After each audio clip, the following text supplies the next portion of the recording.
Hello and welcome back to the Radio Gamescast. As always, I'm your host Ryan. Today I'm joined by my lovely duo of co-hosts, Wyatt Hello. and Alex. Hello. He's having a rough day. It's okay. Sorry, that was I unmuted my Discord and then the icon didn't change at first, and I was like, uh-oh. Sometimes it happens. We're doing a Spider-Man 2 Games Club today. We've all been playing Spider-Man 2. We were all very excited for it. So we finished it a while back, and I've just been waiting for the right timing to do it because a lot of us. I think I finished it within a week. Oh, absolutely, that's what I did. Yeah. It's not a particularly long game, and it's damn good. Yep. All right. So as a reminder, the usual format for these discussions that we're going to follow here. First half of this video is going to be spoiler-free. Well, half is generous, but the first portion of this video will be spoiler-free before we go into full spoilers. We're going to have footage running of the game in the background. For the first part, we're only going to be showing the first, 30 minutes of the game. So nothing crazy will be shown there that isn't very early on. But if you want no spoilers whatsoever, just listen to the audio.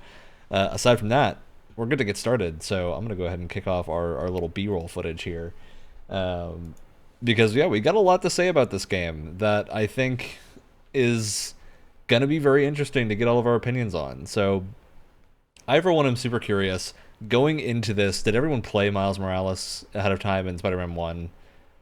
I think we were all big Spider-Man fiends and played all of them.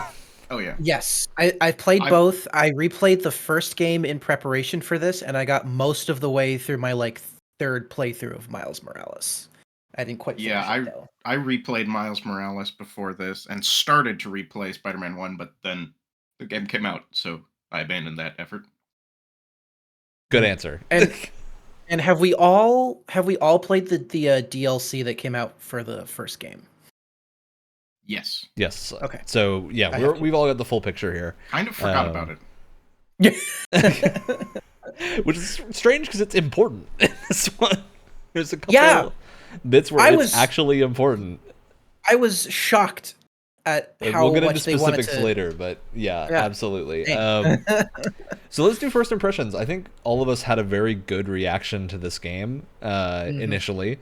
I think the gameplay here is the best it's been in Spider-Man, with a few caveats to that of I prefer the first game's gadgets to the gadgets that are in this game. But aside from that, it's a super minor thing. Mm-hmm. Yeah, aside from that, I think the gameplay here is phenomenal. The fact that we're on PS5 and can now do actual fast swinging is great.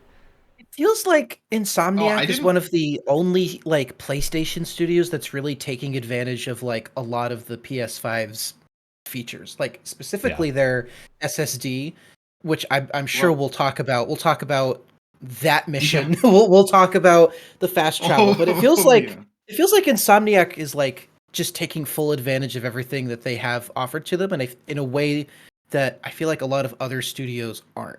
At least under PlayStation's banner. To be fair, has any other studio made as many PS5 exclusive games? Yeah, that's true. I think that's true. They've done. I don't think so. 2 or 3. Can we? Okay, I think I've mentioned this before. Can we talk about how insane Insomniac are as a developer? Their output is insane. And it is pretty they crazy. have Yeah. such a high bar of quality among everything. And so one thing I wanted to do, I was like, how is the studio... Consistent. Oh, it's crazy. How is a studio going to release this many games so consistently? And I was like, okay, there's got to be stories of crunch, right? I look into it.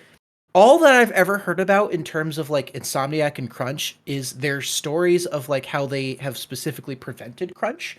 So there was a lot of things that they cut out of Jak and Daxter on PS5. There's not Jak and Daxter. Oh my god, I did it.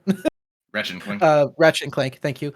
They had talked about how they had scaled down the Doc Ock fight in the first Spider-Man game just to make sure that there was no crunch involved in anything. It's just amazing. I don't know how they do it. I don't understand. Yeah. Yeah.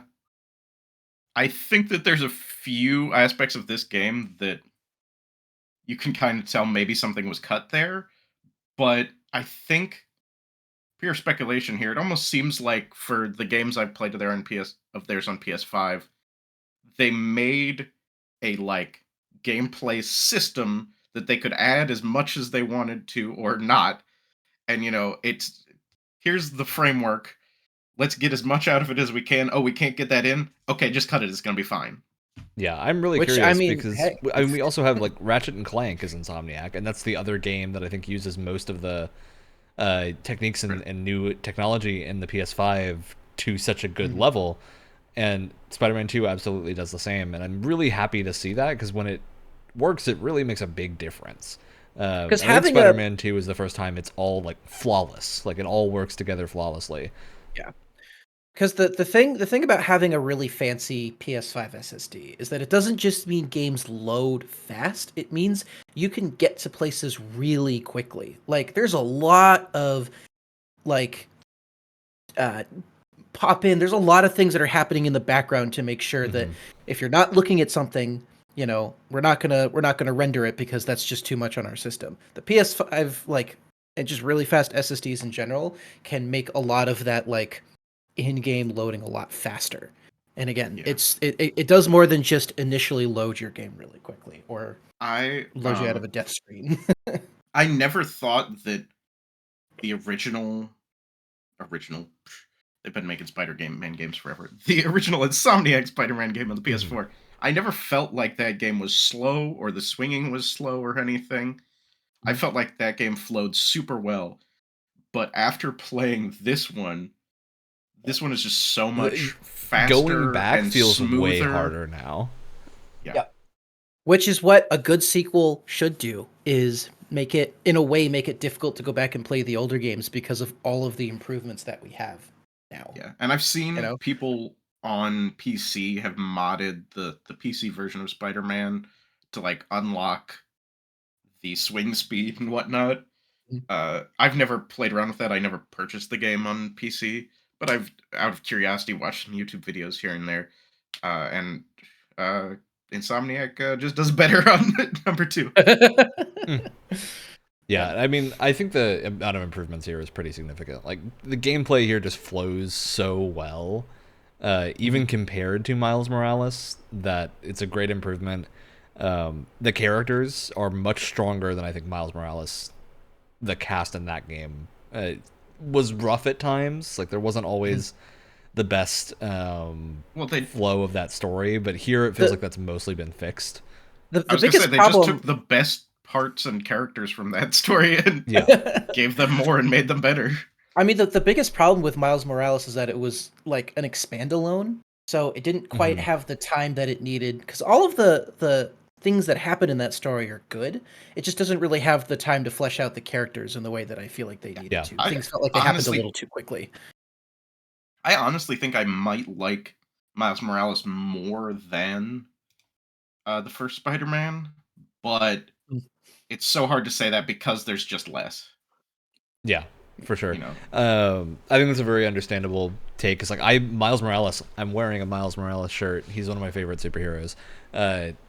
I love Miles, and I think part of the reason that I'm not as positive as a lot of people, I'm still very positive on Spider-Man 2, but as positive as other people, is just that Miles features a little bit less here than I had expected.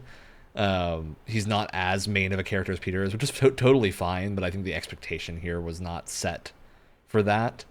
So that's one of my minor gripes. Agree. I also think not getting into specifics because I don't want to spoil anything. The very last third, not of the game run time, but of the story arc is super rushed. It feels like it doesn't feel like they missed anything, but it feels like they should have had another hour or two of stuff in there. It's nothing that completely ruined the story for me, but I do agree there are some concepts that just are thrown out there and then they move on. Yeah, I'm not going to say specifics, but there are things that are thrown out there and it's just okay, moving on. Because this game, it has almost, Spider-Man 3, the Sam Raimi movie, I think bizarrely has a small amount of stuff in common with this, and that it just has too much going on at a certain point. And it actually landing all of those things well is such a challenging task that I would say it's impossible. To be clear, this handles it better than Spider-Man. So much better. So to be clear, Spider-Man 3. I was actually just rewatching that movie. If we want to turn this into a Spider-Man 3 podcast, I got a lot of opinions on that too. Spider-Man 3 is fascinating. Well, I'm sure we'll end up talking more about Spider-Man 3 at some point, because I have a feeling as we see, because Insomniac, I think, clearly has no intentions of stopping with the Spider-Man games. Not. Like, there's so many things here. If they do now, I'm going to be sad. Yeah, they said they want to turn this into almost like a games universe, right, with Wolverine. Oh, yeah. God, I'm so excited. Oh, yeah. But getting back to positives... Oh, go ahead, Alex. I was just going to say, I'm going to try to skirt around any spoilers here, but I would not be surprised, too, if some of the plot elements from that final act might come back in DLC if they do any. Yeah, I mean, that's not surprising, because Spider-Man 1 did that, for sure, with a lot of stuff. Yeah. One of the other positive things I want to talk about that's on screen right now is the boss fights in this game. Dude, okay. Universally very good. I can't, off the top of my head, I can't think of a boss fight that I didn't enjoy. There were boss fights that, like, kicked my ass, to be honest with you, but it was never to a point of, like, frustration. And then you have bosses like this that are not difficult, but damn, what a way to start the game. The spectacle is incredible. Yeah, I wish we got one more boss fight that was like this level, somewhere in the middle of the game, because I think all of them were really good. But the spectacle fights are phenomenal. The closest thing we get to this is not a spoiler because we've already seen it. It was the gameplay reveal. Felt a lot like this, where it's less about fighting a central thing and more about just running through a set piece. Oh, is that the That's they're chasing Croc. The water chase. Yeah, okay. That's the gameplay reveal. So yeah, I really like the boss fights here. I think they're super impressive. They're really a tech demo too for the PS5 of like, this is how good this loading capability is. And how fast we can switch between things, and just how much better this looks. So much than the PS4. Environment destruction in here. Yeah, so much is going on the screen. There's so many like particle effects and everything. It all looks great.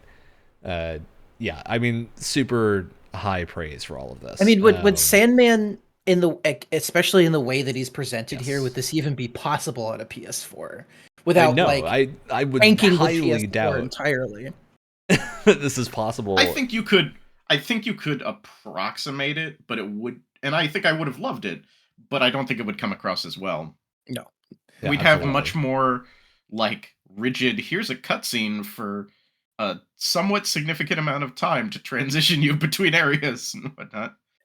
Yeah. No, I mean, presentation in general is excellent. I mean, the first game was no slouch either, but I think they definitely wanted to focus on the smaller details, because the first game, again, looked great, but some of the smaller details, if you stopped, especially in the city, if you stopped and looked at certain parts, they looked a little rough from time to time, but it didn't matter because you're swinging around and you're usually going at really fast speeds. I feel like here they really wanted to focus on the smaller details and just really flesh everything out from a... God, I was playing around in the photo mode after I completed the game. I was like, holy shit, there's so many details and textures and stuff. I'm like, what? Did you just expect me to zoom in on this with the photo mode? Like... Yeah. Oh, can we also talk about maybe one of the biggest flexes in recent video game memory? The fact that there are, 3 different graphics modes for this game? Every single one of them have ray tracing, and they all run really well. Yeah, and to note, we're seeing performance mode. Noticed. Like that's what this video is in performance mode, and that's how good it looks on performance mode. Like there's ray tracing in performance mode. That's such a rare. I think the only other time that I've seen ray tracing in performance mode was the remaster of Spider-Man 2018 on PS5. Yeah, because that also you could do. It was like 30 frames ray tracing, 60 frames with some ray tracing, and then 120 frames with no ray tracing. And here it's like, no, like if you're performance mode, ray tracing across the board. It's nuts. Absolutely. I think that there's plenty of games where ray tracing is just not needed. I mean, like, obviously I want to have it in every game. It makes everything look great. But I've seen it used where I just, like, hardly could tell a difference. If you turned it off, it would... The amount of reflections on buildings and everything that just look gorgeous is... This game loves it. Yeah, I mean, it looks phenomenal the whole time. general gameplay is very good here. There's a lot of fun abilities and stuff. You get more that you can do at any given moment with both Miles and Peter having their own like actual abilities. They took notes to, and yeah. all of them have multiple equipable abilities that like you have a range of choices you can make. Yeah, because they basically took the budget they would have put into suit abilities into this, because suit abilities are gone. And I don't think I don't mind that them. they're missing. I don't think that's something that bothers anyone. And they've basically been turned into actual selectable abilities, but you can have 4 of them at once. So well, they took the right notes from Miles Morales that had the venom attacks, and it really added, I think, like a good extra layer to combat. And I love that they gave it to both characters. I will say, I don't know if you guys will agree, and I don't know if most Spider-Man fans will agree. The robot spider arms on Peter are cool. Kind of. I can't say I'm the biggest fan of them. Yeah, I would have liked they're cool.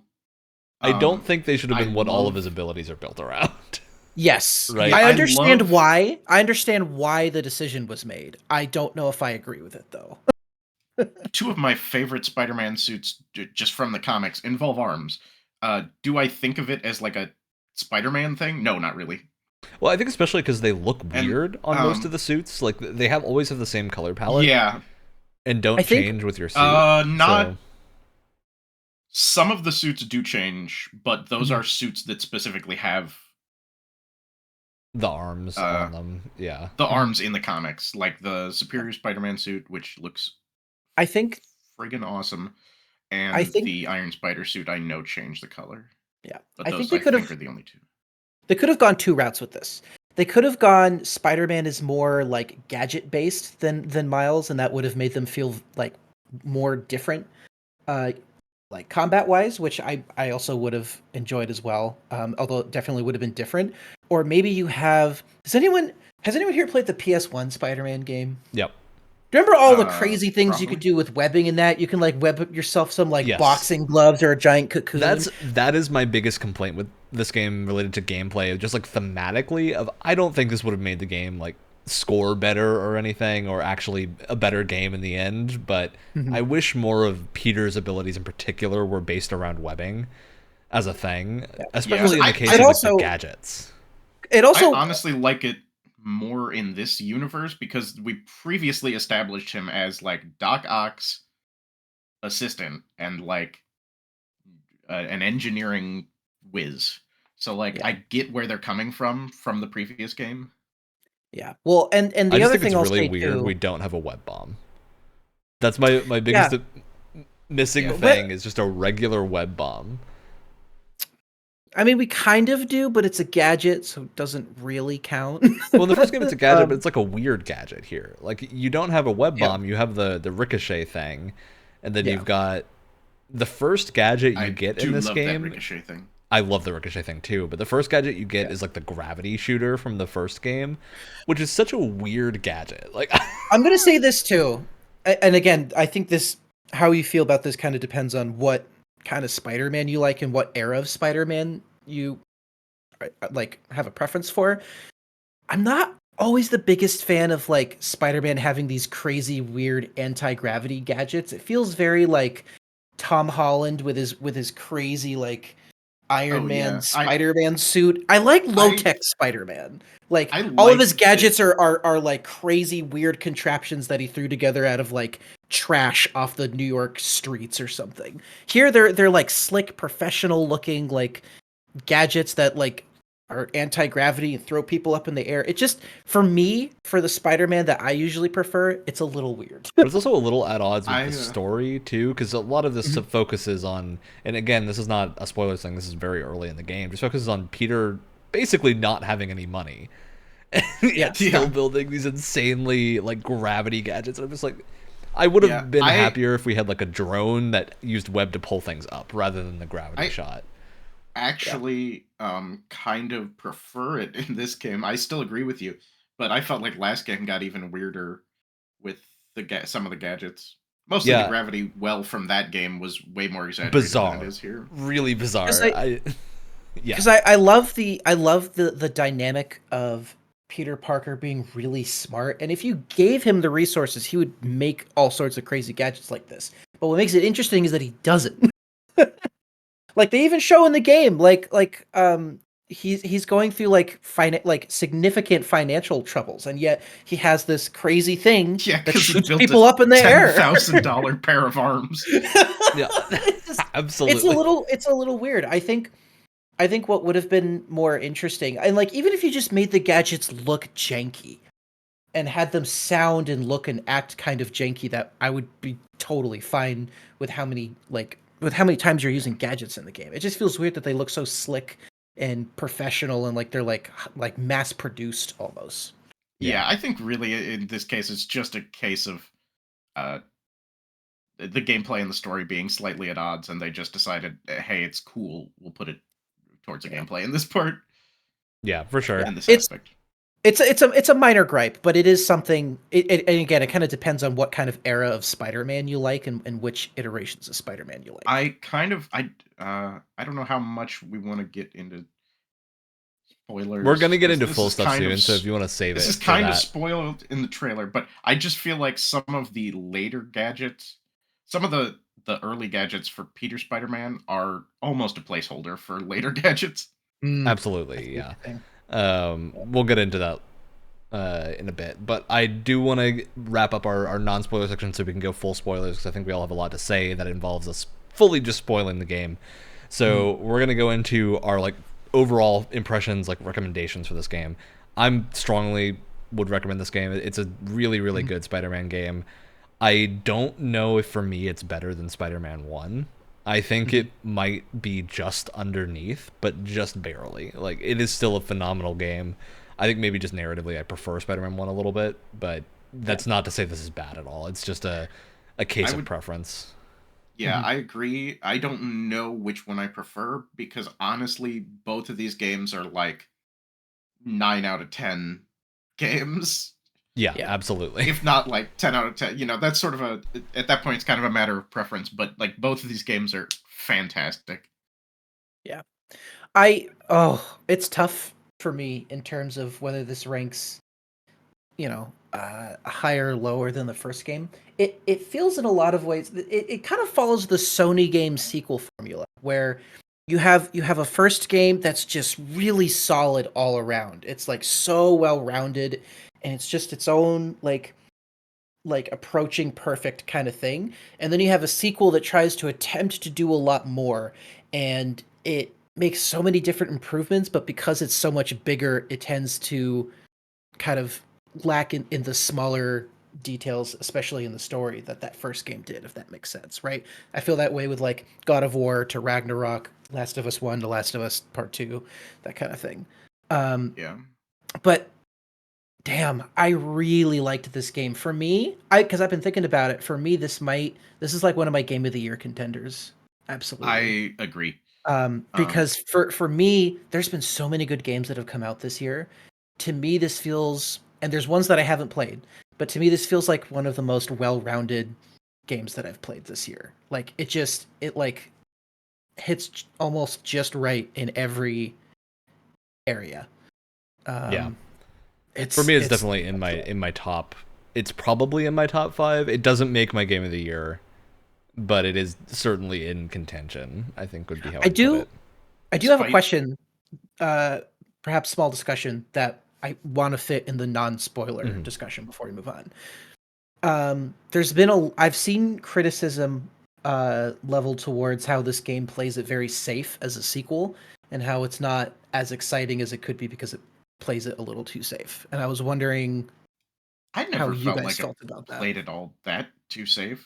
I think that we'll get into the pacing discussion I want to have in the spoiler section a little bit, but I don't think it played it safe. I think maybe there are points when the darker parts could have been expanded on, but I had like a prediction for the game that I knew was not going to happen, but that would have been the not playing it safe darker route. But honestly, even if we're just being like totally real here, I don't know if like Marvel IP will let them do that with such a high profile. Yeah. Because for me, I feel like a sequel, and I feel like we've talked about this before, the balance between what do you change and what do you keep the same in a sequel for anything really is really difficult, because you want to expand what you did on your previous effort, but you don't want to go so far beyond it that it doesn't feel like the same game. And what you change and what you don't change depends on every game. I feel like they made so many, it's one of those situations where they made so many small improvements to like specifically gameplay and traversal that really adds up to in a lot of ways make a much better playing game than the first one. So I feel like it's unfair, at least in my opinion, I feel like it's unfair to say that this plays it too safe. I think it does really well as a sequel. It plays really well as a sequel. Yeah, I mean, if you're looking at it, I think from a gameplay perspective, playing it safe is probably a little bit more accurate, but at the same time, I am totally okay with it because what we've gotten is really excellent, and I feel like any of the risky changes they could have made would have made it worse. I mean, I'd hate to go back. I hate to go back to the first game and not have the block or the parry stuff, because at first it's not that interesting. Yeah, well, because they make a lot of really cool, like the parry, for instance. At first, it's not super exciting. It's like I could just dodge and it would be a little bit easier. But once you start speccing into it with certain abilities, it becomes a really enticing combat like option. And I would hate to go back to the first game and not have it. It's also things like that. Very necessary for the boss fights. Oh my god! Pretty much every time I lost those boss fights, it was because I didn't parry. I dodged instead of parrying, and then I was like, oh, there goes half my health. Yeah, it's a game that really focuses on sure, it doesn't add anything major. It just takes a lot of the shortcomings that we forgave in the first one and really improved. I felt like the boss fights in 2018, while not terrible, were a little bit lacking. I feel like they're so much better here because they feel like I would almost argue that there's hardly any boss fights in the first game. I mean, well, and part of the reason for that is that a lot of them feel kind of similar. You're kind of running around in a circle. They do their little series of attacks, and then you wait for an opening. Whereas here, they feel like a bare knuckle fight. It feels like you are right in their face, and you are just like having at it. It's a total slugfest, and I love how you can use your abilities in really interesting and different ways than if you were fighting like regular, rank and file enemies and stuff like that. Just there's so many small improvements that it'd be really difficult for me to go back to the first one. Yeah. So, and on the topic of boss fights, there's one section of the game in particular that it is just back to back to back, and by the last one, and every one of them like ramps up a little bit. By that last one, spoiler free, but the one in the graveyard, the second one in the graveyard, I think you know what I'm talking about. We'll get to it as soon as we get past it. Yeah. But that one, there was times where I was like sweating. I was like, oh god, oh god. It's just such a fast-paced fight. It really made me feel something I hadn't felt in a while, which is the same way that I felt playing Returnal and trying to finish Returnal. Like you just get locked into a zone in like a gamer flow state. And I hadn't felt that in a while. I found that I played on probably the whatever like normal difficulty was. Actually, I may have gone up one because I played the hell out of the first game. Mm-hmm. But even in whatever difficulty I was playing, which I didn't find too difficult overall, most of the boss fights took me a couple tries because it was about learning the pattern as much as anything. Yeah. I would definitely say the bosses here punch a bit higher than the last couple of games. Absolutely. Both in the amount of damage they do and the quality. So, yeah. All right. Well, it's spoiler time. So if you don't want to see spoilers, get out, because we will just start playing spoiler footage as soon as we're through this section. Yeah. So leave, and then we'll be back when you're done. And go play the game. For the rest it's of the really game. Good. Go play it, because we want to talk about the story. It's time for you to leave. All right, spoiler time in 3, 2, 1. It's spoiler time. So, how about that graveyard venom fight? Oh my god! I was thinking of the. Well, actually, there's a lot that had me. There's a couple graveyard fights. There's the Craven one. I'm thinking of the one where you play as Miles fighting Peter Venom. That was crazy. Going like into Venom, basically. Oh, that was That was so good. Yeah. Yeah, I think it was Because it was exceptional. I think the best part is the best part is you're fighting Craven totally and Craven about the Wraith fight. and Craven's kind of figuring out, oh, like the symbiote is sensitive to sound and that kind of thing, and is using those tactics against you. And then when you're playing as Miles against Peter, you have to use those strategies against Peter. It was such a cool like mirror of what you just did. It was also I'm not sure, but I feel like that Peter fight might be like the most fast-paced boss fight in the game. A lot of the other ones are like bigger, heavier hitter guys. I think the Peter one was actually the one that made me take my difficulty down a notch, because on Spectacular you get one shot with certain abilities in that fight, and it hit a point where I was not having as much fun with it, so I had to turn it down a little bit. I feel like parts of the lizard fight I also had some that took me a few attempts, but yeah, I think the Peter fight was probably the hardest one. And also, like, he can stun you. Like, it's basically just fighting your mirror, you know. He does a lot of the moves that are not exactly the same as what you do as the player, but similar. Absolutely. Yeah. And something I actually want to point out, and you can see that I'm playing with the comic sound effects. The correct way to play. The correct way to play. One of the things I found really interesting in this one is what they chose to show for the gameplay demo. So this, I believe, is the gameplay demo section. Yep. Searching for Dr. Connors. I think it's shorter in the gameplay demo. It is shorter in the gameplay demo. So I recorded my whole playthrough. I have the entire thing recorded. I'm looking at where this is. This is over the halfway point in the game. Yeah, well, I think they wanted to show off, well, first off, the black suit. Exactly. Yeah. So that's why I bring this up, because my like pacing problem is largely that I think Peter Venom suit doesn't stick around for long enough.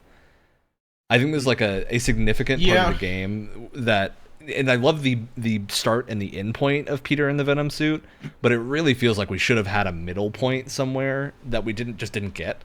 Yeah, I do agree that there's a lot about the story that feels a little bit shorter than I would like to see. I would have liked to see more of Harry in the black suit as well. Yes. That's the other thing. That's the first part of that.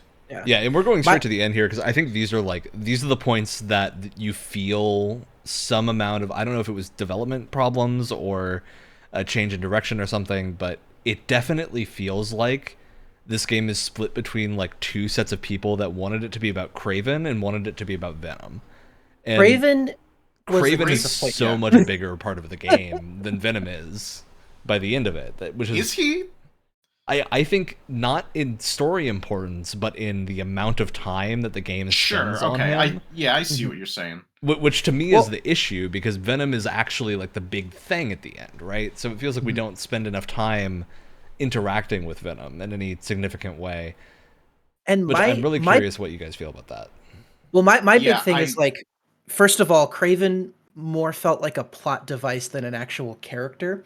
They tried to add some things in there. It's like he has a cancer, I think, or some sort of some sort of disease, and I was like, okay, there's something, but there's not a lot here. He more just kind of gets other plot points and character arcs going, more so than developing anything for himself. My big thing was, as cool as that Venom level was, Harry transforming into Venom felt like it kind of came out of nowhere. In a way, it felt like there was very little build up to Harry having the symbiote on him and kind of infecting him, and then him appearing as like the fully formed Venom. Yeah, I feel like there's a couple missing links there. I agree. I got too many thoughts on this, so stop me when I have hit the 10-minute mark. So, like, I totally agree. I actually think that Harry, it makes sense, but they don't spend enough time on it. Yeah. Harry has the motivations to become angry, and obviously at this point, we've all watched the cartoon from the 90s or Spider-Man 3 or whatever, and we know that the symbiote can heighten anger. Which is interesting, because Alex, absolutely correct me if I'm off base here, because I haven't read the original Spider-Man comics, but isn't in the comics that isn't how Venom works? Like, it isn't a feed off of one of those specifically anger? it's one of those things that has drifted over the years. Because if I remember correctly, that got popularized by Spider-Man 3 because Sam Raimi was forced to include Venom by Sony and didn't know much about the character. But I could be off base there. Yes and no. Yes, Spider-Man 3 definitely like cemented it, but it's really that whole Venom plot basically comes from the 90s cartoon. Mm-hmm. In the very original comics where the black suit appears on Peter, it does affect him, and it does affect his personality, but not directly like the symbiote is speaking to him or the symbiote is like causing him more rage. It's that literally, and we see this slightly in this game, that the symbiote senses his desire to help people all the time and pilots his body around at night while he's sleeping to fight more crime while he's asleep. And so he starts to feel the effects because he is literally not sleep. Like his body is not sleeping. Yeah, I'll be honest. I wasn't quite sure what was going on at first when he just fell asleep and then he started jumping around and acting more like I wasn't like I kind of figured it out about halfway through that MJ stealth mission. But at first I was like, "What's going on?" It does feel very is he conscious. It feels abrupt, right? Like that makes total sense to me because that's the original story. But for most modern takes on it are literally just like it makes him angry. It makes him violent.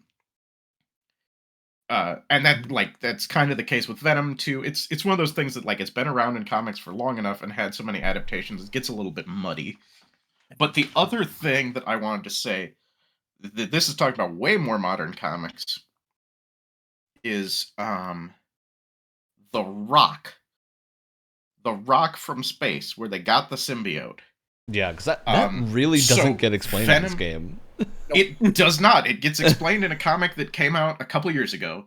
And I hope that the DLC explains it further, and I can go all in depth on why I think that, but once again, stop me when I've hit the 10-minute mark. I mean, I think this is legitimately what we're going to be talking about for most of this segment, because I think this is the big thing, spoiler-wise, that we need to talk about, because it makes such a big difference on the game. Yeah.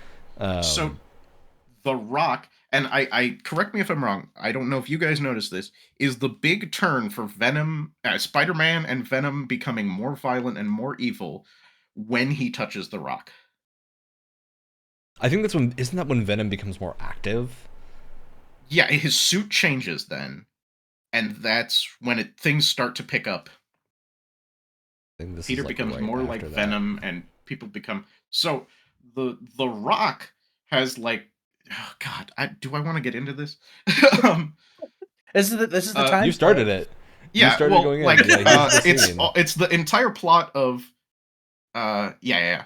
So, that symbol on the Rock is, like, the symbol of Null, the, like, god of the symbiotes, who is full-on evil. Full-on right there. That was your right moment. there. Yep. And that's where we start seeing the symbiote, like, here we go, came to Earth, everything.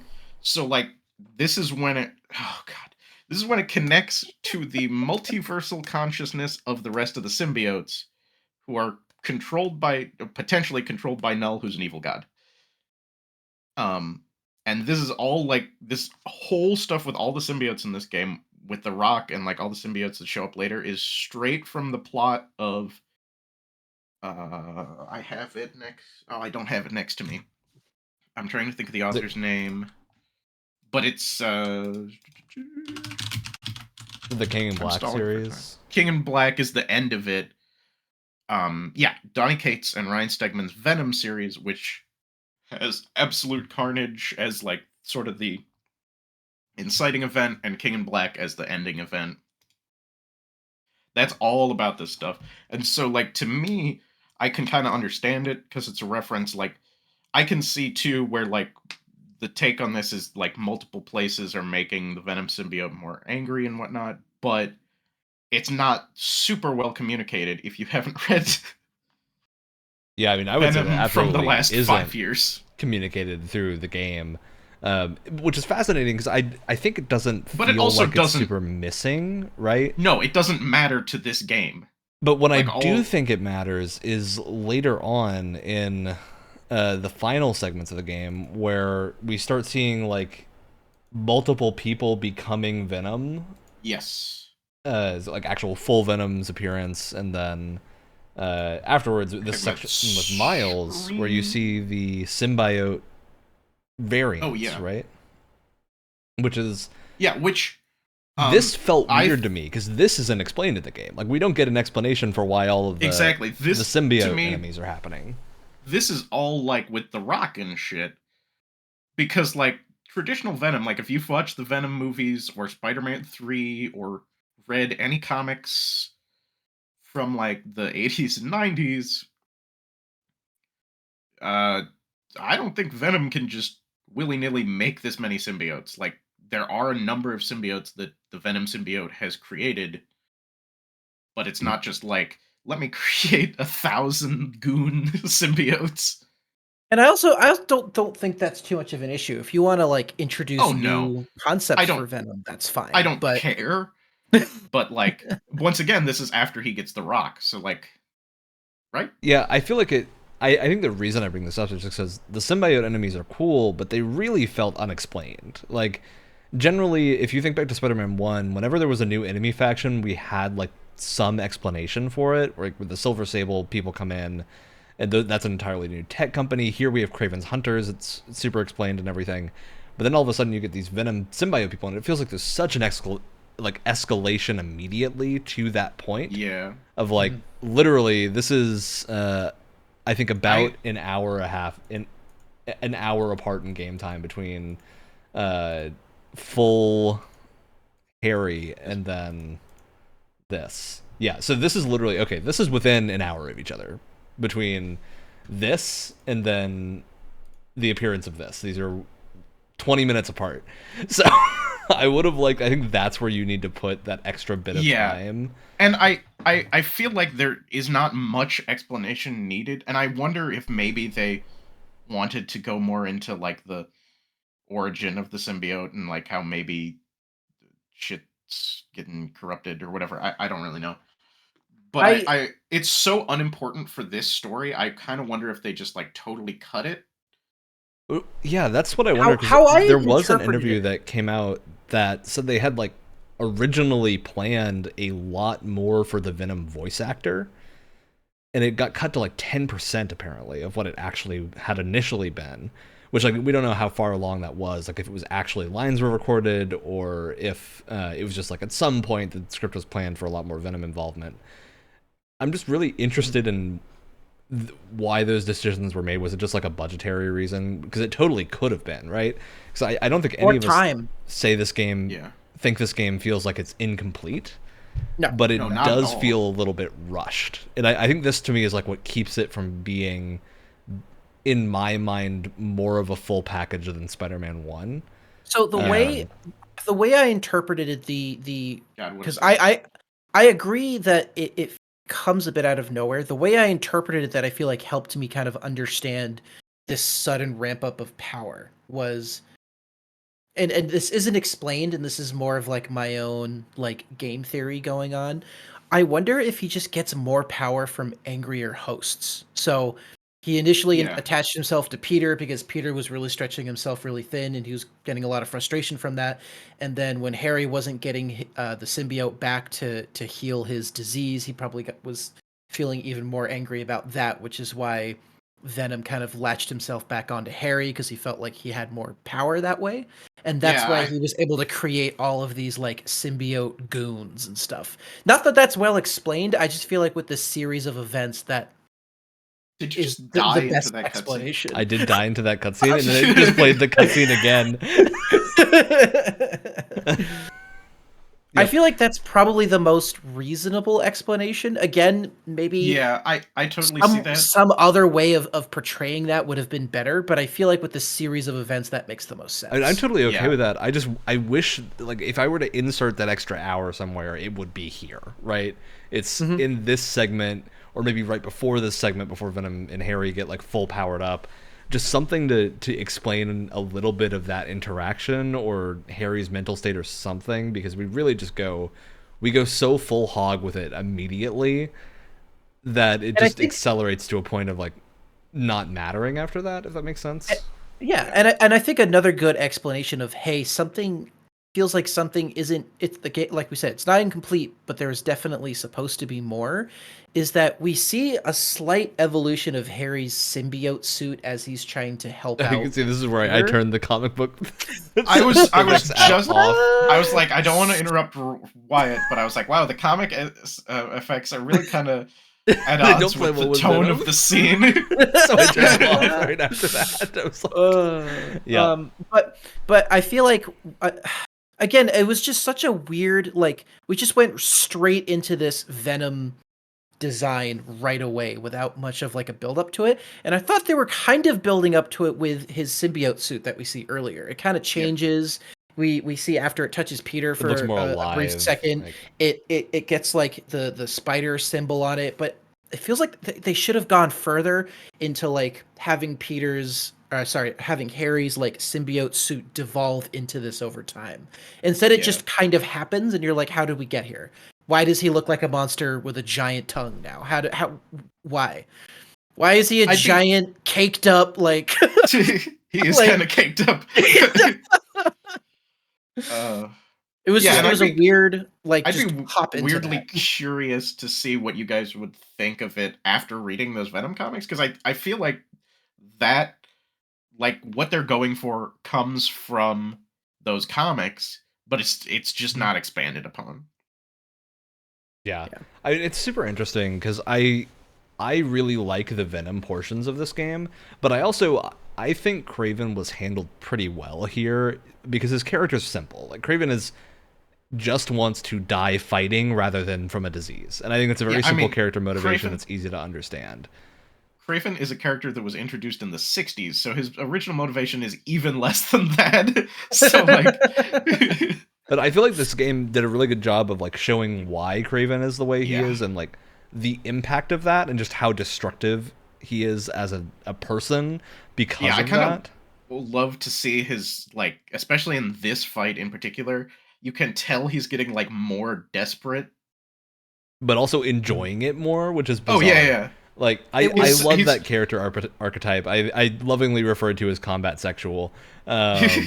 I mean, absolutely. He is, like, he's so, like, let me come up with a PG-13 way to say this. He's so messed up. Like, his mental outlook is, like, so completely alien to normal people. Yeah, exactly. Yeah, I find him fascinating. There is no, like, common sense, only, like, hunter sense.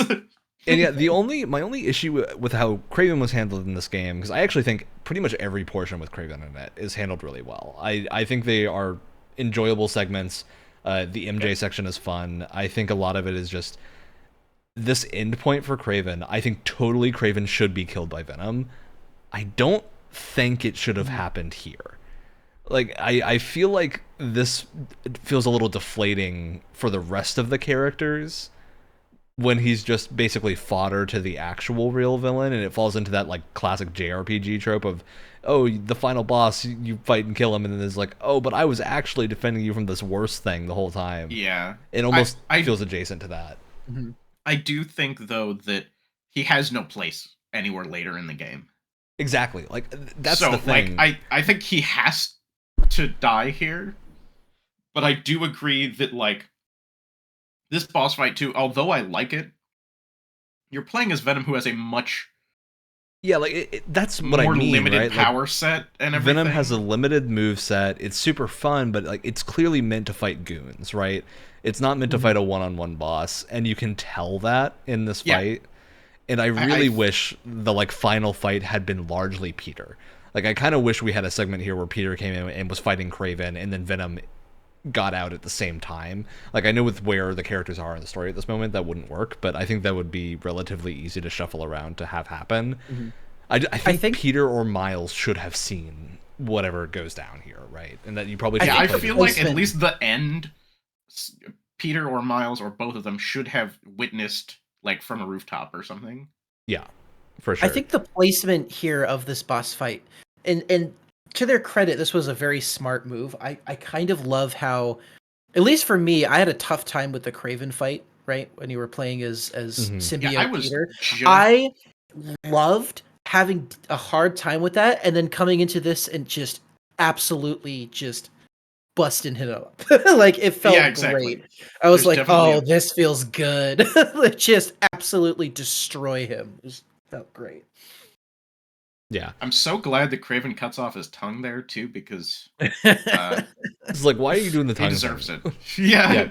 Venom's tongue is always gross and weird, and I like it because of that, but, like... Man, Venom, it's so interesting. Venom is one of those designs where, like, I'm all for different artistic interpretations of a character, but whenever they veer off of the classic Venom design, it just never feels right to me. Yeah. It's so interesting. I don't even like the... I mean, I think it's good and fine, but I feel like the movie Venom is lacking something. The Venom movie Venom, not Spider-Man 3. That's lacking things too. But that's goes without saying. Just because, like, his design... He's just missing that big white spider on his chest. I don't know. It just looks good. Todd McFarlane got it right. Yeah. And Todd McFarlane, if you're listening, I love your art. Don't hate. He's definitely not listening. But he also uses basically the same design over and over again for a number of characters in his Spawn series. Like... I mean, hey, he got it right the first time, it works. And you know what? He kind of got it right the second, third, and fourth time too. Yeah, but I mean, just to go back to the pacing thing, I think so. The positioning of this in the story is much closer to the end than it is to the midway point, and I think that's where a lot of the issues here come of, like. It just feels like Venom, it's not that Venom comes out of nowhere, but that the ramp up to Venom being such a big villain is just very truncated by the existence of Kraven. And this sort of gets into the idea of, like, there's a lot of things going on here that they have to deal with. And so something has to end unceremoniously, and that's Kraven in this game. In a very fitting way. I'm very glad that Kraven dies here, though. Because Kraven's one of those characters who his most important story in the comics is him dying.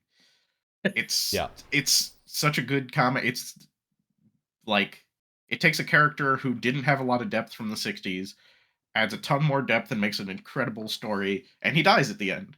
And then decades later, after sort of the One More Day and Spider-Man reboot and everything, they bring Kraven back. And nobody since has, like, justified bringing him back. Well, because there's no reason, right? Like, his whole motivation is wanting to die a glorious death. So yeah, and he like, in the comic, he dies in, like, such a good, like, it's so well written, so good. It ends it right there, and then, like, there are some later follow-up stories that deal with his family members, whatever. Those aren't good, but whatever, we can do that. That's fine. But then, like, to bring him back, it's just like, well, why? Just, like, why? It is worth pointing out, by the way, that I did like this cutscene that we're watching quite a bit. I do like how they're showing, because, like, Harry still wants to do good, and it's I love how it's showing Venom twisting his motivation and what he wants to do with his life. I thought that was... I was gonna say, that's always the most interesting part of Venom for me, is the idea that, like, Venom inherently isn't evil, but twists desires that are human because it's alien to be evil. Of, like, I want to save everyone, and Venom's like, oh, it's the classic, like, AI thing from a lot of old AI movies where the way to save humanity is by making everything homogenous or something, so there can't be conflict. I think we have to get rid of humanity to save the planet or something. Yeah, I kind of like, too, in this game, it takes this, like, sort of, symbiote, parasite, basically, idea that, like, well, obviously the symbiote consciousness wants to spread its kind over the whole planet. And so it just uses his idea, like, save the planet, to be, oh, well, you got cured and stronger by bonding with it, so wouldn't it be great if everyone, my favorite one of my favorite kind of villains in a story, and this is speaking of comic book games, this is also what Guardians of the Galaxy did really well, is that the villain proposes a psychological challenge for your heroes as well. And it also helps develop their character from a psychological standpoint instead of just being something to punch, right? If you remember, the villain in Guardians of the Galaxy was basically like, hey, we're going to put you in your like perfect dream scenario. And if you join us, like that's essentially what we're promising you. I think it was literally called like The Promise or something like that. Was like, hey, like essentially we'll make your dreams come true if you join us. And it's a similar thing here where Venom is kind of preying on your good intentions and what you want to do with like how you want to help the world and twisting it in its own way. It's my favorite. It's one of my favorite kind of villain. Trope isn't the right word, but just twisting your good intentions into something else is absolutely really like took something that I was kind of not on board with at first with how Venom was revealed, but that scene I feel like really elevated Venom's role in the story for me.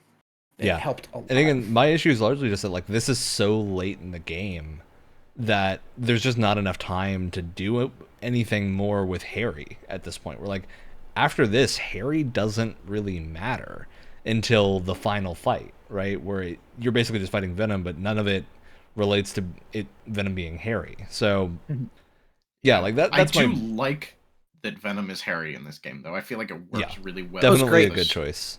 I was gonna say, I've mentioned this to Alex before.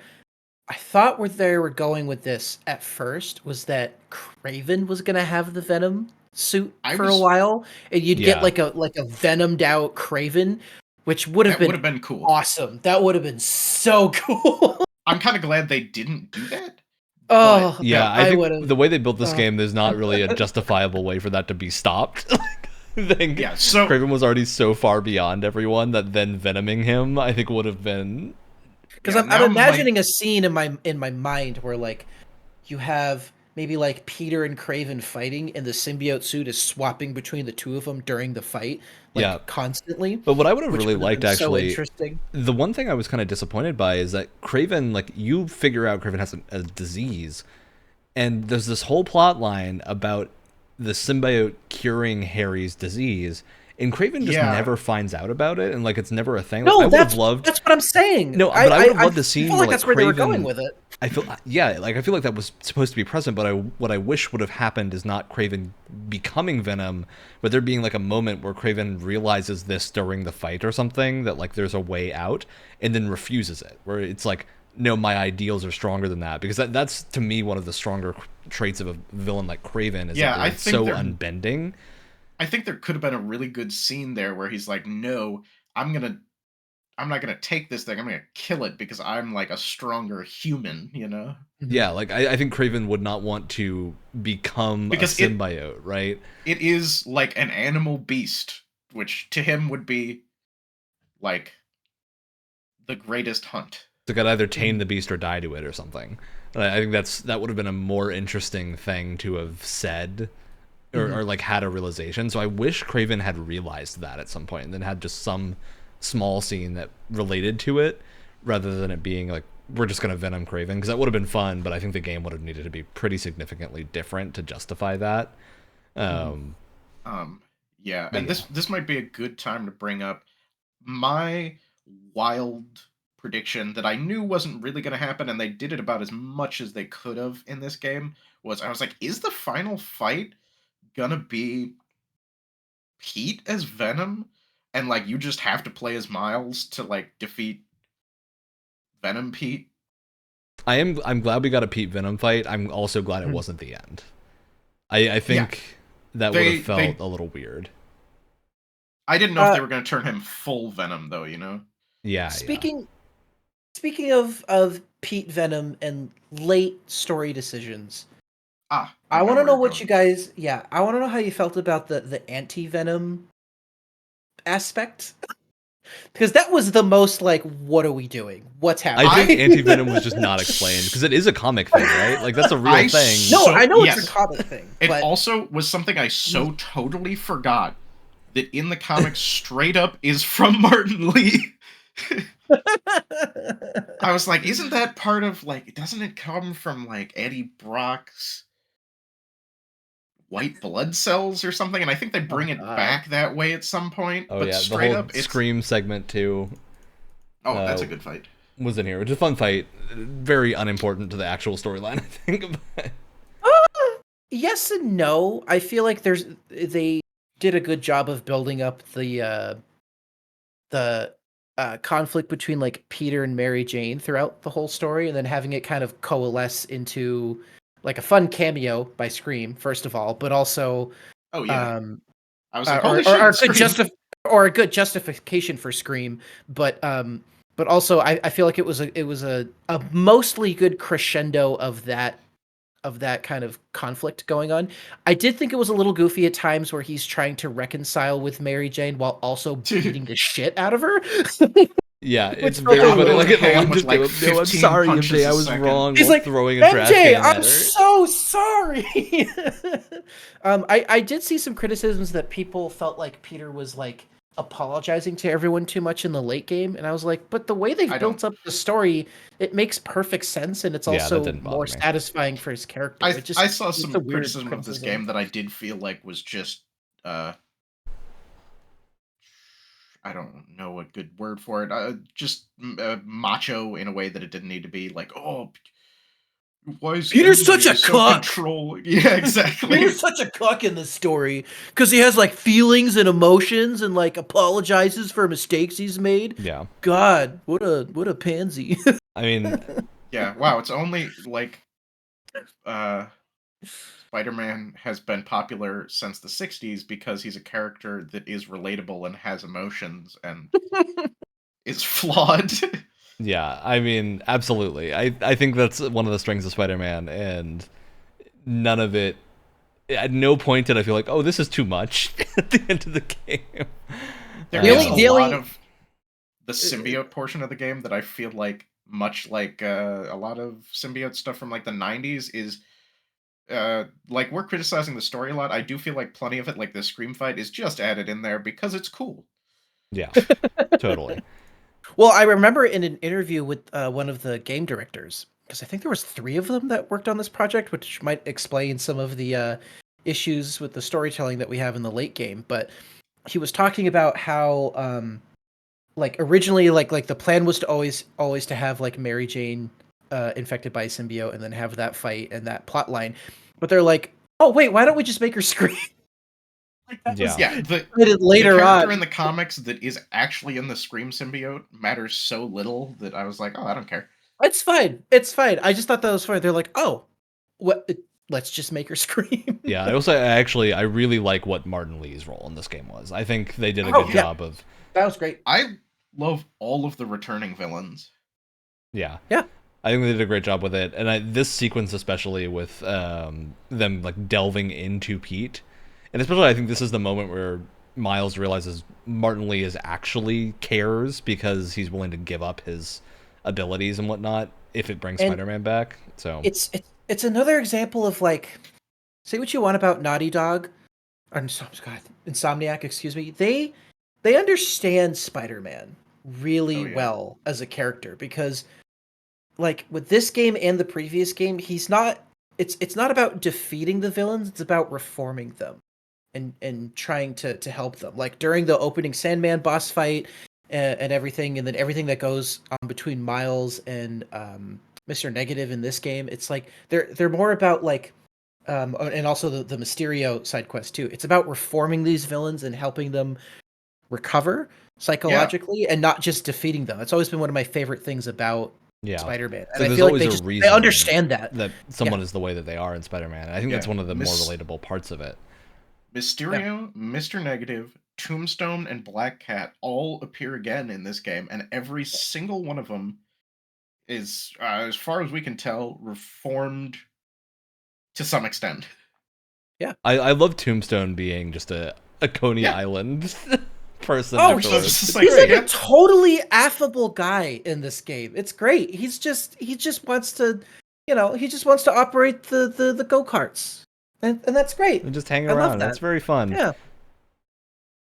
Yeah, I think they did a good job with that. And this is like sort of for me, I think where they wanted the end point of the Miles story in this game to sort of happen. And I think it is. Like this is really the crux of Miles' story here is fully reconciling with Mr. Negative.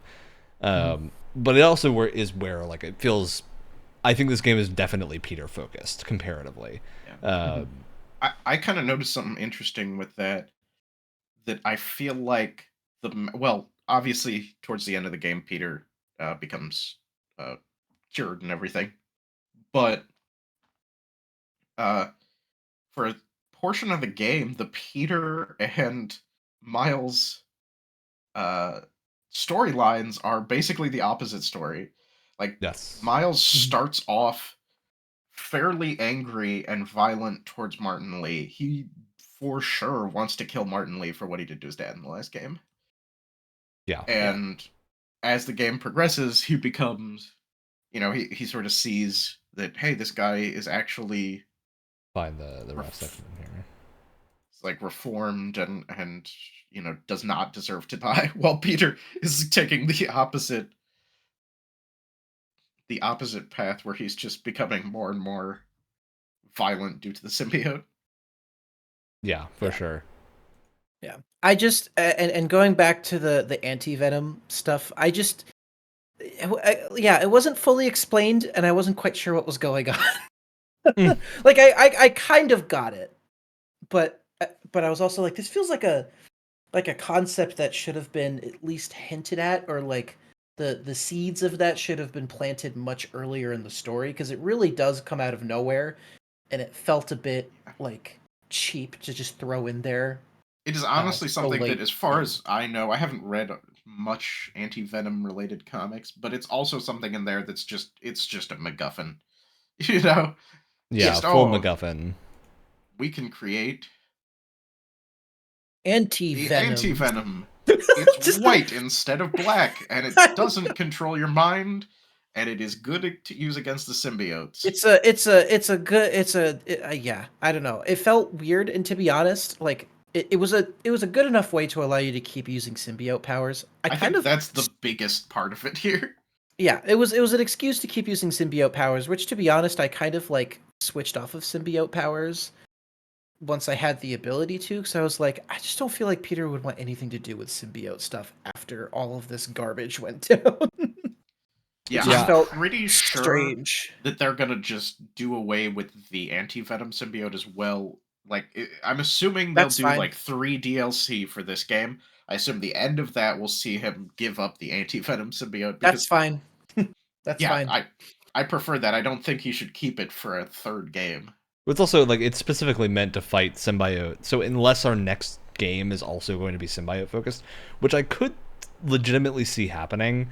Like I think it's very clear that Green Goblin is our next big bad, but I think it depends on whether they're going to have Carnage be DLC material or mainline. I think he should be DLC material if they are doing DLC, which I don't know if they've announced that or not. That's the thing, right? Like let's talk about the race storyline, the Carnage and the Flames stuff for a little bit.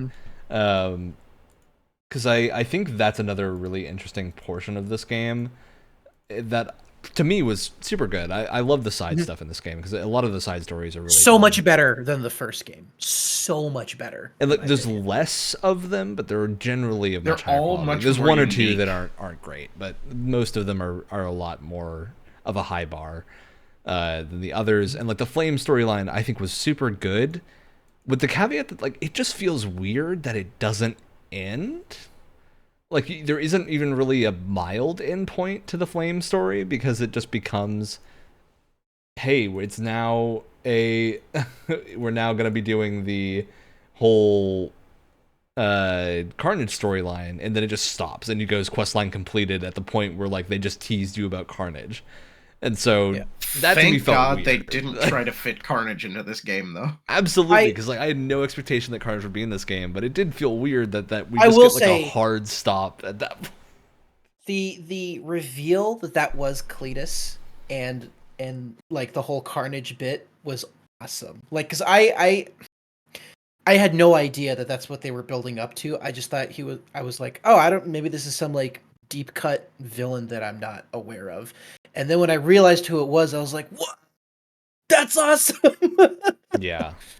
They didn't show their hand too early. Pretty early, but there was they did a very good job of not to be like, oh, I'm a comics nerd here, so I knew it right away.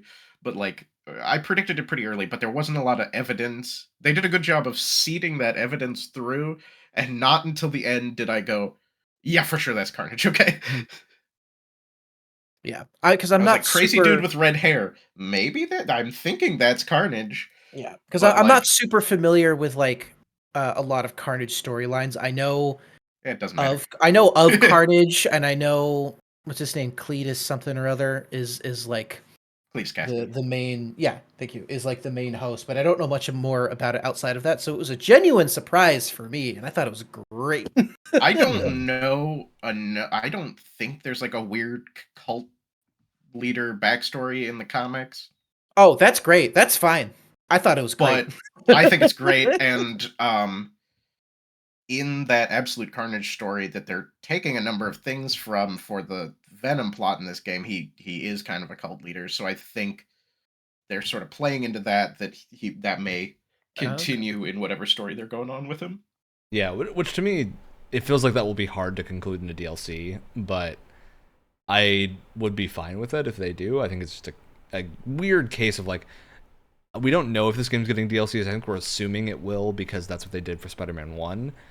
But at the same time, there's so many plot lines that they could just extend into the full game, a full next game, that I'm wondering if they just go for instead of a DLC, we're going to combine these all in the next game, because I think they could do it. Watch out, we're going to get really weird with it. Cletus Cassidy, villain of Wolverine. It'd be bizarre. But yeah, this is the Mysterium fight that I'm showing here. That's the final one, and this was also a great set of side quests. Doing the Mysterio stuff, very good. And I think that's a fun fact. He's voiced by the same voice actor who voices, if you remember, Charles in Red Dead Redemption 2. One of my favorite side characters. Is he really? Same guy. I was like, this voice sounds so familiar. Oh, and then I looked it up and I was like, oh my god, yeah. I did not catch that. Just wanted to throw that fun fact out there. Yeah, I do want to bring up. So this is where the anti-venom's unlocked. This is a 45-minute video of getting the anti-venom suit. The next 2 videos I recorded of me playing this game are me doing a bunch of side nonsense. Both of these are full side nonsense. And then it's the end of the game. That's sort of my pacing issue, right? Yeah. Well, I literally think, besides just the plot, hey, we have to have a way to stop Venom, anti-venom, it just sounds stupid. I literally think that part of that too is just it needs to happen, because otherwise you are locked out of half of the abilities you unlock during the game. Yeah, absolutely. They put themselves in a tricky situation. I was wondering how they were gonna, because they showed off Venom abilities in the gameplay trailer. So I kept wondering, I was like, how are they gonna bring those back? I thought they might just get rid of them. Yeah, it'd be kind of interesting. A skill tree, right? You've got a whole skill tree. And you aren't in the Venom suit long enough to fill all those points, right? There is no way I think that you fill those points doing it unless you're doing all of your side content between the period that you unlock the Venom suit and lose it. So I didn't unlock everything, all of the abilities and stuff, until a couple hours after the main story. I don't think I got a single one of the Venom upgrades, because I think I got maybe one of them, and then I didn't have the Venom suit anymore. So I was like, what's the point of getting these? And kept playing, and that feels weird to me. That's just another pacing thing, which is, again, the biggest issue that we have, but it's also super relatively minor. I don't want to say it's... And I was going to say, I do kind of feel like we're nitpicking here, and we are. I want to reiterate, because this game, to me, is a 8 or 9 out of 10. Yeah, I want to reiterate, we have issues with the story, especially in the latter half, but the issues that we have, at least for me, aren't enough to completely ruin the story. Everything's still anywhere even close to ruining, I think. All the story beats work perfectly. This final fight is spectacular. I really like the final set of Venom and Harry segments, and then the actual it gets the wings. Also, I loved in the Venom. There you go. Yes. I loved in the very beginning, Harry was like, "Hey, if I am gonna die, like like I want to see my friends one last time and have a proper send off." I go back and forth on whether I think Harry should have died or not. Whether they should have. Well, they're leaving him in this place where it's kind of ambiguous too. He's in a coma, I think, is how they left things. I don't think he's dead. I think that I mean, they've left it ambiguous enough that, like, if they never bring him back, that would not surprise me. I kind of because my thing is, like, right now he's not officially dead. He's in a coma. My thing is, like, they're going to do a third game based on how this game ends, right? What do you do with Harry? I feel like I think there's a lot they could do, because I think it's very clear that our next problem is the G serum, because right at the end Norman goes, "Oh yeah, we're gonna pull out the G serum," and I'm super wondering if we're going to get Norman Green Goblin or if it's gonna be Harry. If we're gonna go down the route that, like, Harry gets brought back with G serum. I hope it's Norman. Just messed up. I think it's got to be Norman. I hope it's initially. Norman. I want to punch Norman Osborn in the face. Oh, absolutely. I actually really love how they've been building up to the Norman Osborn stuff. Yes, like they teased it in the first game. He's been super sketch this whole 2 games, but I like how he's super sketch as a businessman and a scientist. Mm-hmm. Yes. And at the very end of this game, we get that, okay, my final science experiment is here. Let's get the G serum, which of course is the Goblin serum. They did what I will say, that I do like the dimension that, like, he as a politician, as a businessman, as a scientist, he is one suspicious dude. I don't like him, but you can tell that he very clearly does care for Harry, and I really liked how they have that element in there, because I feel like in a lot of other very popular interpretations of him, he just doesn't give a shit about Harry. And I like how here he's terrible in, like, every other regard, but he does legitimately care about Harry. He's even a bad dad, but he loves Harry in his weird, screwed up way. Yeah, I don't know. It just adds like a slight dimension to him that I oh yeah, and I think it's a great motivation. That I mean, I think it's pretty certain that the next game, Norman is going to test this G serum on himself, and that's going to be bad. Absolutely. Yeah. Which is why I'm like, I go back and forth on whether I think Harry should have died or not, because I feel like if they'd committed and Harry did die, I feel like his motivations for hating Spider-Man would be a lot stronger. Because I feel like with here, it's like, yeah, he's in a coma. He wouldn't have the motivation to use the G serum, which I think is the important thing. Of, like, the reason he wants to use the G serum is to unless he wants to use it on himself in order. I was gonna say, by the end of this game, he's so desperate that I think that the next step is he's so desperate he's going to, he's got his people working on this serum. And they're going to be like, no, we cannot test this on humans. And he's going to be like, okay, I'm testing it on me.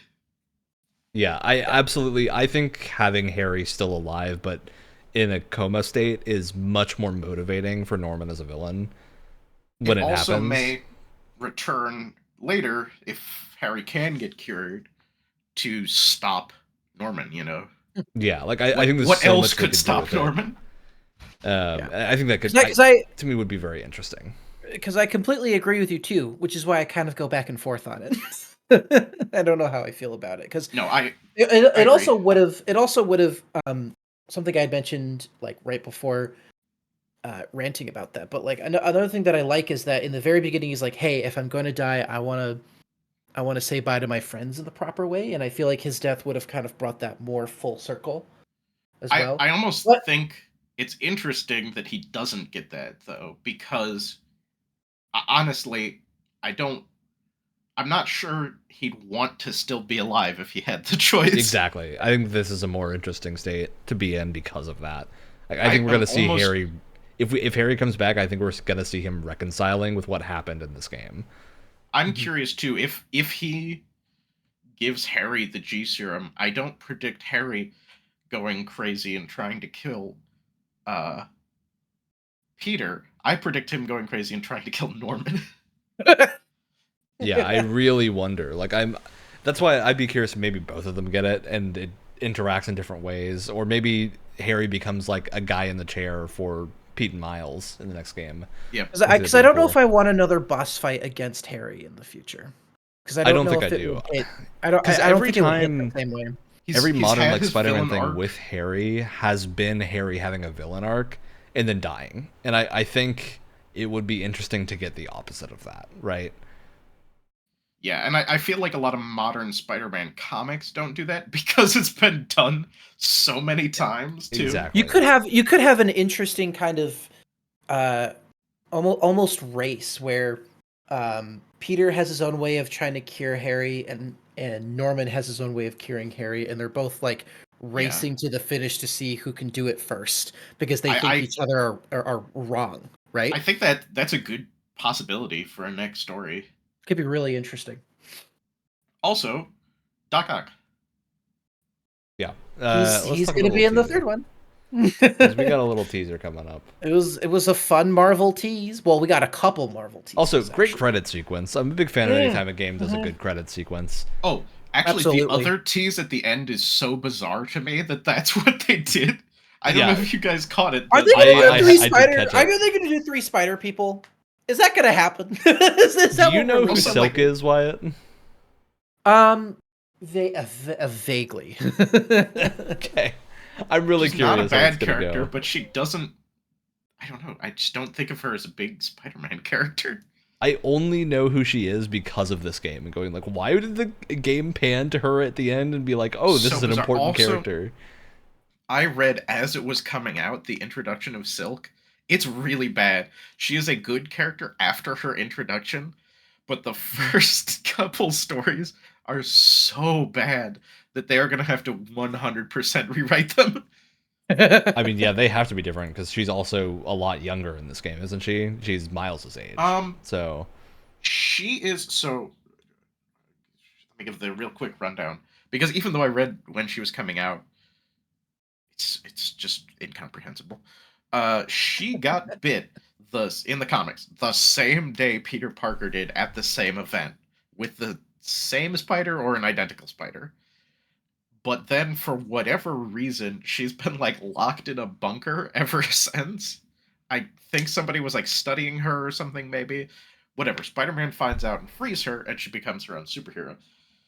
A cool superhero, but should never be in the same room as Peter Parker, because those plots are really bizarre, especially because the, like, introduction is, like, oh, they're the only 2 spider people, so now they're very horny for each other. What a storyline. I mean... bizarre. It's really funny. Speaking of bizarre Spider-Man storylines, I just randomly came across one earlier today that's about how there was apparently a run where before Gwen Stacy died, she had an affair with Norman Osborn. God. Yeah, and had two children in secret that had special goblin powers because she had children with Norman Osborn and didn't tell anyone about it. That story has been infamous as one of the worst ones for years. Oh my! Just a couple years ago, they completely retconned it out by basically hand waving, being like it was Mysterio the whole time. Yeah. I do want to point out, we haven't talked about Haley. Haley, great side character. Very much enjoyed her being awesome. in the game. I loved her side mission. I did, I did her side mission too. That was a lot of fun. Bigots and haters will hate her, and that's why I like her more. It's fascinating to me. I'm gonna say this too. Anytime, a lot of the time when I hear about specifically this, people talk about the story for this game, they hate the missions where you don't play as Spider-Man and you're like biking with Harry or you're at the fair. I love those sequences, dude. They're so great. The Coney Island mission is one of my favorites in the game. If you don't get the cowboy hat, what are you doing? What's going on in your life? But listen, here's the thing. Okay, everyone plays video games for different reasons. Sometimes you just want to shoot things in the face in a virtual setting. Sometimes you want a puzzle game. Sometimes you want whatever. People who get angry at levels or sequences that are just for narrative, it really makes me sad. Because it's like, why can't we allow games, especially that are as story heavy as this, to just Just be in the story for a second. And you're not punching things in the face. This is why I'm such a fan of of things like a Dragon, Yakuza, and like other games like that have intersperse other types of gameplay, even if they kind of suck in the middle of the game. Like, it doesn't matter if they're good because they're different, as long as they aren't like awful. I think they really do add something to a game, and I think that's absolutely the case here with like the biking thing was goofy. Also, it's dumb, but it's fun. They made a significant improvement over the first game. People didn't like the MJ missions in the first game, and I didn't mind, but I can understand, especially on a replay. I can understand. I think they're much better here. But they're so much better here because I do think they made them dramatically easier. I wish they still had a little bit of oomph behind them, especially the last one, because MJ really just goes full Rambo on a bunch of symbiotes, and it's very entertaining. But I kind of wish I could have played that stealth, and there's just not an option to. Well, that's the other thing that people blaster thing in your suit, like. Well, that's the other thing that people are pointing out, is that, oh, MJ is way too overpowered. It's like, who cares? It's like, why is this that big of a deal? She's literally overpowered because the critique in the last game was that her segments are too slow and boring. So now her segments are not slow and boring, and she's overpowered. Is it goofy that a regular reporter can sneak into a facility filled with highly trained hunters and just take them all out and grab the things she needs and leaves? Sure. Is this also a comic book video game where a guy shoots webs out of his hands and swings around in red tights? Oh yeah, it's also that, because it's a comic book game. Who cares? This is one of those things that is like a problem in comics forever. And super nerd fans, like myself, but not like myself, love to be like, oh, what's the power level of these characters? Like, what's the trading card power level? Literally, every single time their power level is what the plot demands. Is it absolutely doesn't matter? Is it goofy and is it goofy and funny to point out? Yeah, sure. It's kind of funny. Should you use it as a central argument as to why this game is bad or not as good as the first one? No, because it doesn't matter. I have seen so many complaints about this game online, and now we have spent an hour here with plenty of complaints of our own, but they're tiny nitpicks. I have seen people online think this game was like hot garbage. And like a lot of people complained about performance issues too. I had none at all. I never saw any of that. Maybe they were playing on a quality mode, you know. I will say, Insomniac's recent output, this is their like buggiest game, but that's also not like they make such highly polished games, and especially in the year that we live in, this is still there was never anything that hard locked me. I think I had like one soft lock and a couple of funny looking bugs throughout the entire game. When I don't have any technical problems in a game, you know it's rock solid. Let's not forget, I broke Ghost of Tsushima many times. Repeatedly. I saw repeatedly 3 bugs in my time playing. I saw once an enemy was in a wall. Literally. I did have a lot. I had a buggier experience with this game. I will say it didn't affect my enjoyment at all, but I had the Wyatt Ghost of Tsushima problem, and I do have footage of all of it. I would need to go find it. But the one I'm saving for last year is my biggest gripe and biggest bug, and they have fixed it. But bug 2 was once at Coney Island.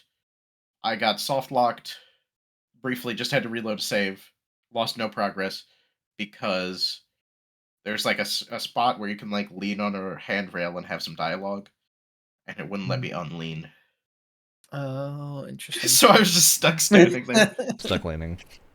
And then the third thing I saw, which was the biggest bug I saw, repeatedly, particularly in the end game, not so much in the main story, but once I was trying to get to 100%, crimes disappeared right in front of my eyes multiple times. I did have a car. Yeah.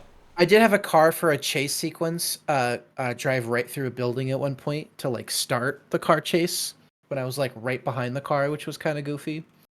But these are things that don't like. Yeah, they might shatter your immersion for half a second, but you forget about it because the rest really of makes the you game not feel such high like quality. Spider-Man. Oh, I do want to mention, I did pause on the screen for a very specific reason, and I want to get everyone else's thoughts on this. Oh, I know the Miles' final suit. I think it sucks. I don't know about you two. The hate online is overwhelming. I don't particularly like it. I think the biggest issue is that you're forced to wear it for so long. Like you forced to have wear it to for be the in the suit for climax of every the ending game. cutscene, and it I'm just gonna looks be so honest. goofy. I'm gonna be honest. I actually think it looks kind of rad. So I think the only problem I have with it is I'm sorry. the glowing blue. I don't mind the 90s head sock. People didn't like that. I don't mind the hood that's down. I didn't That mind looks that. fine. I like People all of minded the Adidas. I can kind of see that complaint, but I didn't care that much. I think I would have liked a slightly different color palette, but I also think that they're going for the blue accent to match the blue lightning that he gets throughout this game. Okay, so I like the color palette. I truly hate. Let me see if I can get an angle on this. There is one specific thing that bothers me so much. It's this. You see this spot where this stripe comes up, hits his waistline, I never noticed that. vanishes into what looks like clipping spider webbing, and then vanishes again into I don't think the it next is one. clipping, but the way it's designed looks. I think like it just looks bad. Like, that's just the belt part, I've never noticed that actually. It doesn't look good, and I think these stripes are way too thick, and like they look like gel. Yeah, it looks like the gel that's in like a shoe. I don't like it looking like shoe gel. I wish it was fabric or something. I think if it had, or like if it had been the sort of metal plastic polymer that's on Pete's suit. Yeah, I think they have a lot of other textures they could have used for this that isn't. I didn't hate this nearly as much as anyone else online, but I didn't particularly like it, and the moment I got out of the mission, I did equip a different suit. Yeah, my biggest problem is that you're forced to wear it for this, because I think it just looks bad in a lot of these scenes, and I really wish I had a different option. Wow, I kind of like it. I don't know. It's like I like the idea of this design, but I didn't mind it that much. It doesn't mesh very well. I kind of like it. I don't know. To me, it's kind of a retrospect thing that I was like, ooh, I kind of don't like this design. The blue shoes. Like, it literally is shoe gel, because it's on the rest of it. Yeah. Okay, so actually, I have seen online, I don't know if this is confirmed or not, but there is a partnership with Adidas for this game. And I have heard some people speculate that Adidas designed the whole friggin' suit, which I doubt that. But enough that the fact that it's a rumor tells you enough about the design on the suit. Yeah, I think it's also just it's a case of preference of like to me the iconic classic Miles Morales suit is so good that following it up with anything is very hard, and especially following it up with something like that, I think is, I don't want to say insulting because I think it can look good, but speaking of the suits, I love the addition of having different colorways for each costume you get. Suit styles are great. I do too. I kind of think that there's a number of them that suck, but I really like the option, and some of them are incredible. Dude, the one with capes for both of them. Oh yeah. I was rocking the shadow, one of the colorways for the Miles. Yeah, that was the pre-order bonus, wasn't it? This one wasn't. No. You sure? And thank God, I'm gonna say this was a pet peeve from the first game. The Spider Noir suit that they had for the first game sucked, and I hated it. And they gave us the Spider Noir suit from Spider-Verse in this, which is just so much better. It's really good. And yeah, I will actually say they give you an option at the start. I don't know if the apply pre-order bonus thing. I left it off, so it was the pre-order suit. I don't know. Maybe it was. It was the pre-order, like 2K. But I did not get it through the pre-order bonus because I did not apply them. So okay. Quick side note: did you guys purchase the deluxe edition? So okay, I did. Yeah. I had a very interesting experience. 90% of those suits suck.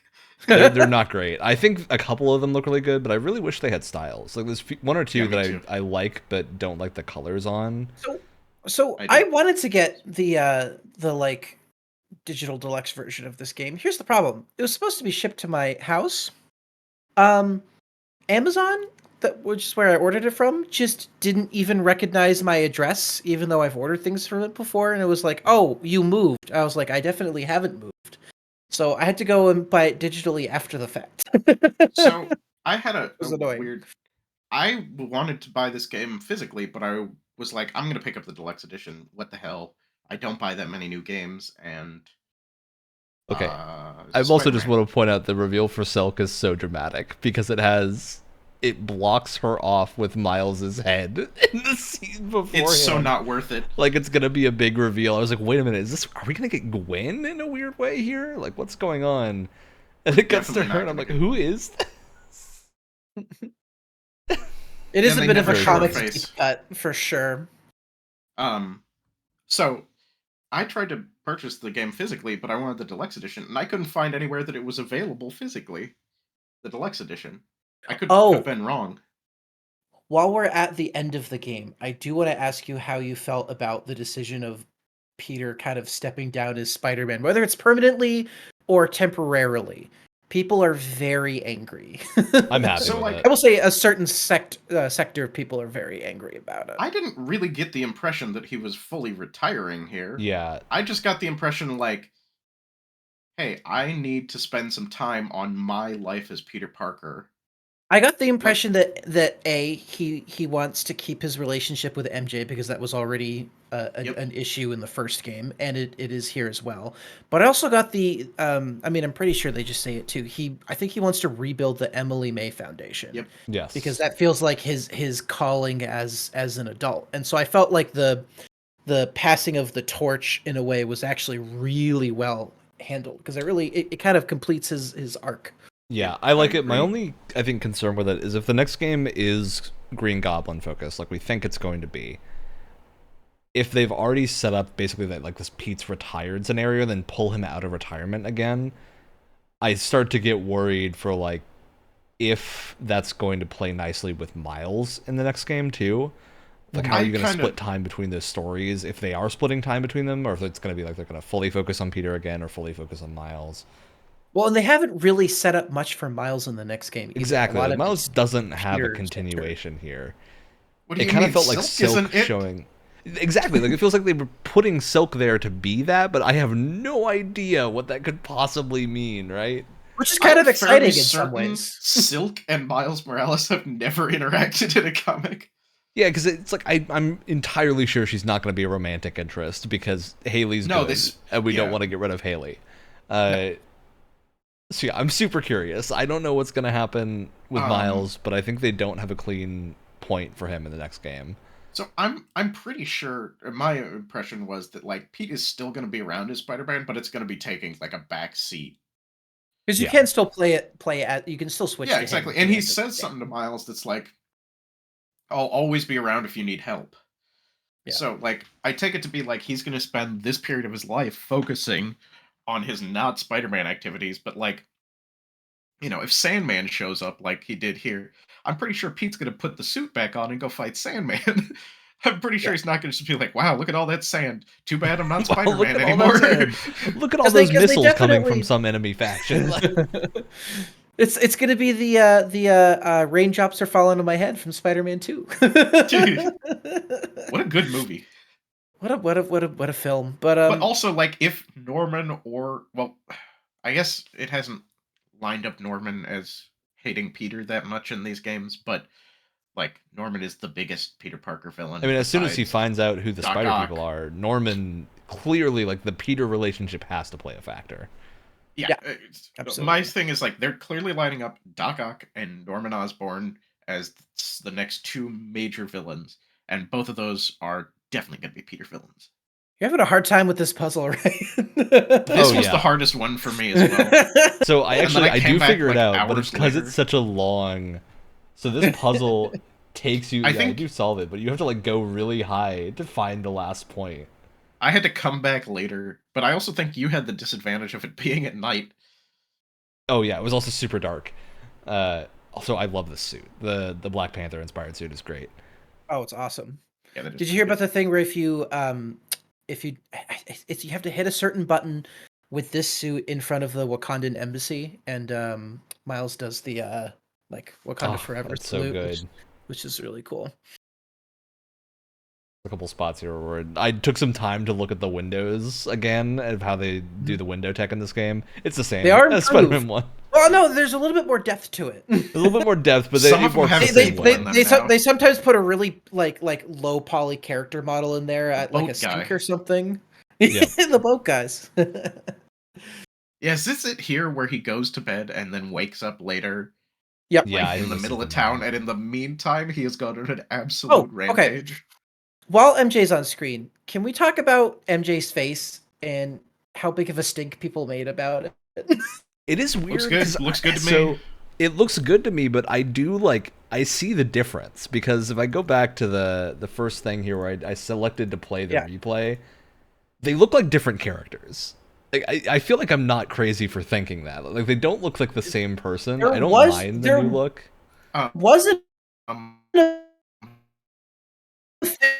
official model? Believe them.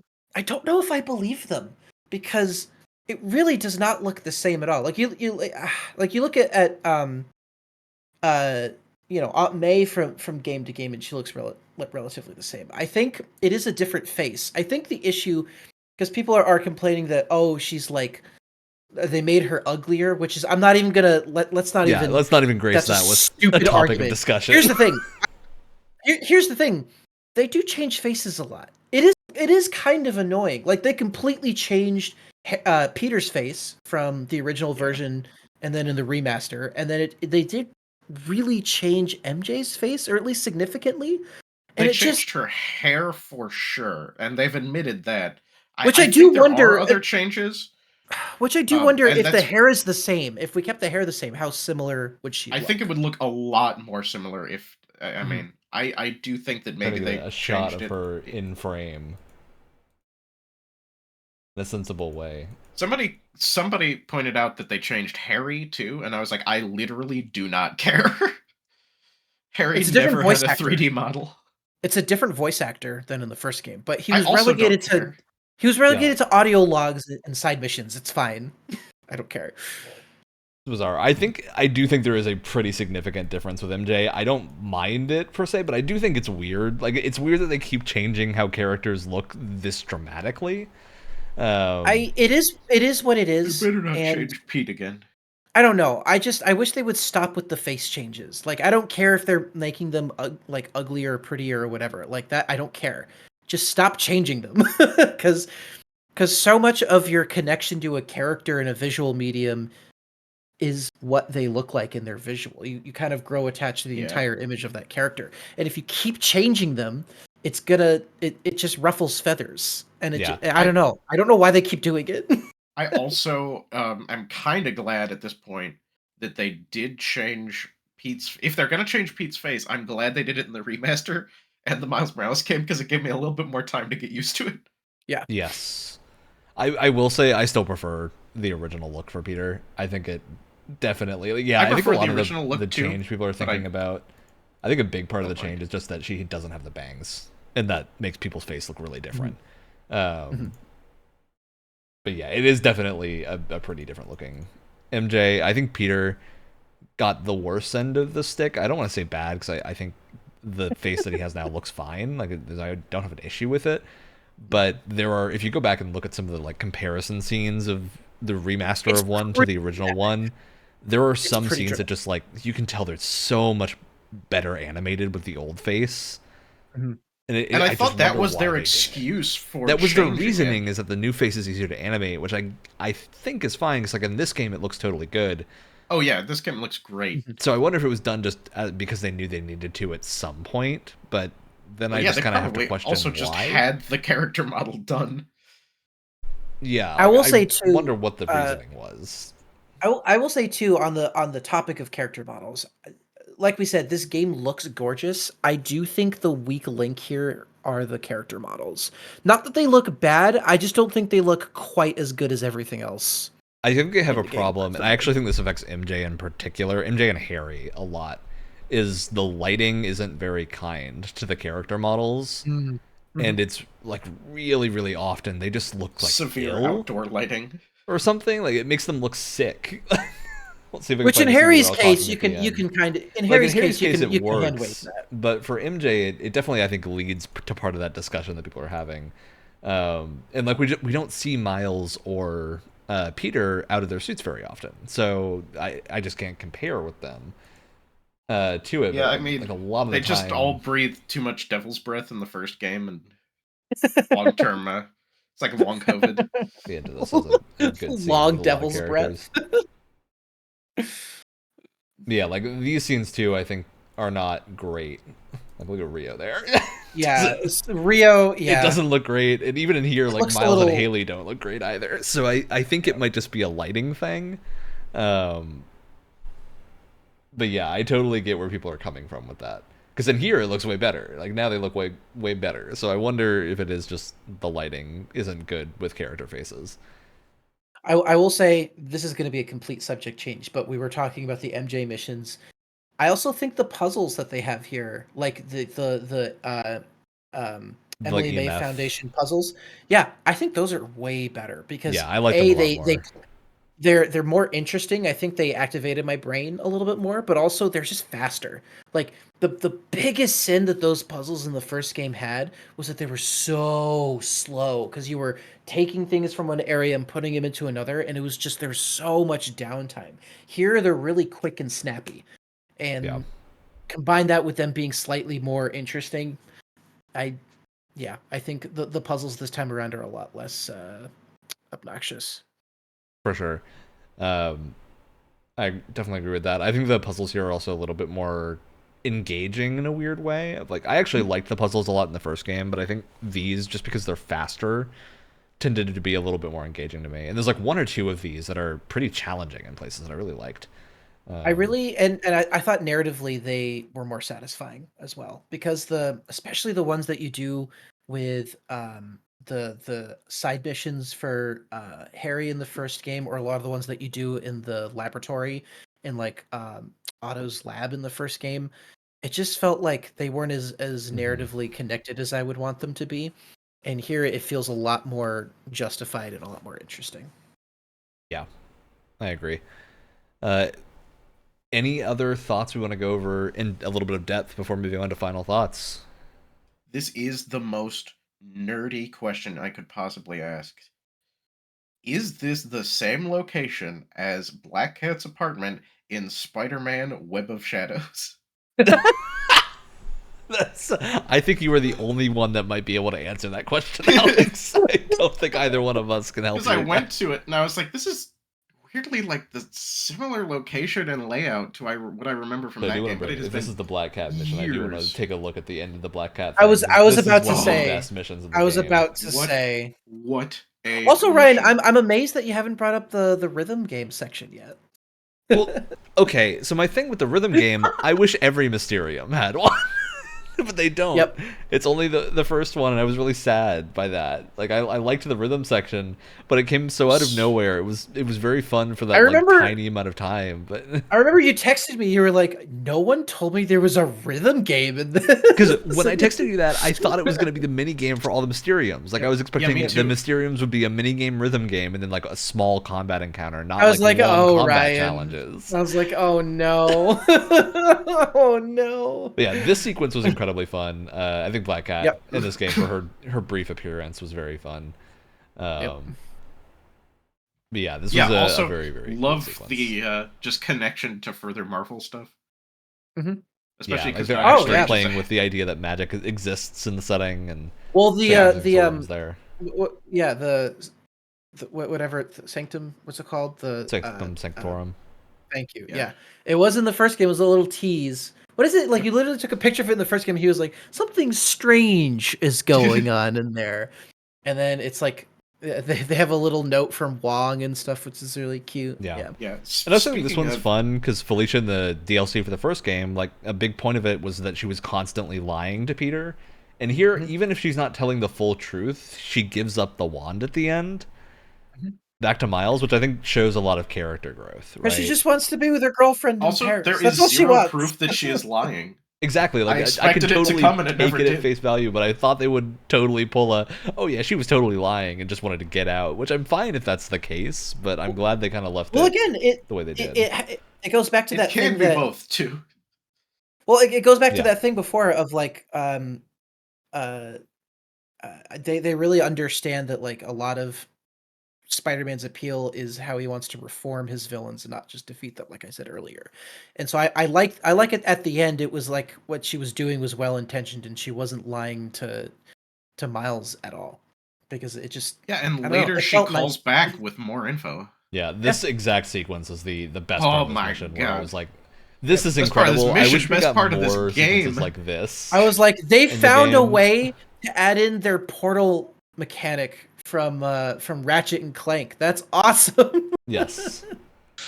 No, it was super cool. I thought this was incredibly fun. I would love to see more of this at some point.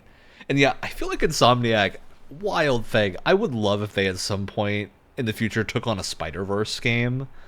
Or like more of that, because they have. I imagine they want the Spider-Verse trilogy to wrap up before attacking. Well, they hint at it to it constantly. Yeah, like it's super clear the Spider-Bots are Spider-Verse references. Like they have the Spider-Verse effect and everything. Oh well, then they are at the end. Yeah, they are at the end, but like it's even unclear. If you don't need to hit the end, you know they're a reference because of how they look, right? Like, yeah.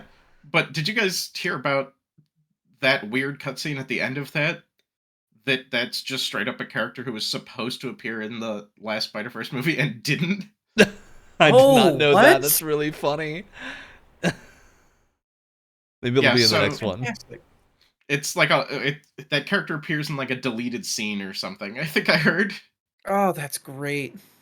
So like it's a weird tease for like, oh, we're connecting up to the current movie, except they probably had to make it so far in advance that it ended up not being relevant. Yeah. It was very, very neat to get all that. And yeah, I hope the Wolverine game is good. And I imagine it will be, because Insomniac, as usual, just doesn't really miss. So I imagine it'll be fun, if not something exceptional. So I would love to see the actual, like, whatever shared universe they're doing with their superhero Marvel games. I hope they continue with that and have some way to do a, like, I don't know about it if a team-up game at some point, but I would love if they made, like, an Ultimate Alliance 4 at some point, and that's in the Spider-Verse, or in this universe, like the Insomniac game universe. Speaking of teases, did you see the big tease they added with the Baxter building for the Fantastic Four in this game? Yeah. Yep. I wonder. All right. Well, it sounds like we're about wrapping up on topics. I think all of us are very positive of this game overall, with the...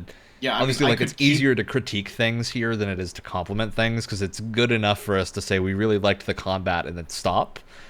Whereas with a lot of the critiques, the game's so good. There's not that much for me to say. Like, go play it. That's what I have to say.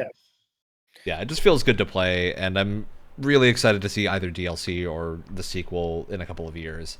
And yeah, the Wolverine game I'm now even more hyped for. I think this is absolutely very excited for that. Gonna be a test case for that game. So I could speculate on that for another half hour. Yeah, I'm super fascinated by that. So that's us done for Spider-Man 2. Any other closing thoughts on Spider-Man 2 from you two? Go play it. Insomniac. I don't know what wizardry you're doing over there. As long as it's ethical, keep it up. Keep going. Yeah, as long as he ain't crunching. All right. That means, Alex, unless you had something, we're to shoutouts. Oh, I keep going. I could keep us here for an hour. All right. Then yeah, we're to the end of the night. I'm sure we're going to continue talking about these Spider-Man games, especially because we are planning at some point to do a comic-related thing. We got to figure out what that actually will be. But I've got some ideas that I'll share with you guys here in, I don't know, next day or so. I've got good ideas, so. Yeah. So actual shoutouts, I'll go first because I've had it sitting here the whole time. I picked up Black Friday is great for comic deals. Got the Ultimate Spider-Man Omnibus because I am intending to read up to Miles's comic introduction, which was in Ultimate Spider-Man, and like, some of these pages are very beautiful. It's super good. So Love Such a the good art style run. for this comic. Well, this will be my Such one. a good run. That book is like 10 pounds, though. It's super heavy. Here you go. I have my copy right here. Not the Yeah. Nice, nice. Well, I don't have any fancy Spider-Man comics to show off at the moment. I do want to. I do want to call it out and also make fun of it. We're getting a Halo season 2, and that's just so funny to me. The It's TV like, show, aw. right? Not Halo Infinite. The TV show. The TV show. No. I can't believe that. Dude, I was so convinced it was canceled. It's the little engine that can't. I don't understand. I don't understand it at all. That is such a bizarre choice. Listen, if you want a good laugh, all right, you need something to brighten your day. Go to the to one of the YouTube videos that shows off the season 2 trailer. Just take a peruse down to the comments because you're going to see one of two things. You're going to see one of two things. You're going to see people just ripping some real funny jokes down there, or you're going to see the most hilarious cope you've ever seen. I mean, I can't wait. I will love the discourse around that. I also do want to give one minor other shout out because I know Brett and Alex will crucify me if I don't. Watch Blue Eye Samurai on Netflix. It's really, really good. Yeah, that's the shout out for a cool samurai show. Go watch it. And that's going to be the end of our show. As always, Tuesday. I don't get a shout out? Oh, yeah, no, you don't get a shout out. We're leaving you in the dry. Go ahead. Okay. Yeah, well, I thought the Ultimate Spider-Man thing was your shout out. I thought so too. I have another comic I bought on Black Friday. I bought a omnibus for New X-Men by Grant Morrison. Go read that. And the other thing I wanted to shout out was if you like Marvel video games, play Midnight Suns because that game's really Midnight good, Suns is phenomenal. Nobody played it, and I want them to know Part that people like it. Probably advertising. Well, who's heard of the Midnight Suns outside of some comic nerds from in the 90s? I'm gonna reinstall Midnight Suns after this, so now I can press the outro button and we're good. Okay. Tuesdays at 7 p.m. Pacific time on the podcast platform of your choice, YouTube and Twitch. We'll be here next week to talk about more fun things, I'm sure. Can't wait. Can't wait. Actually, next week's Game Awards. What am I talking about? We have a specific topic for next week. It's the Game Awards.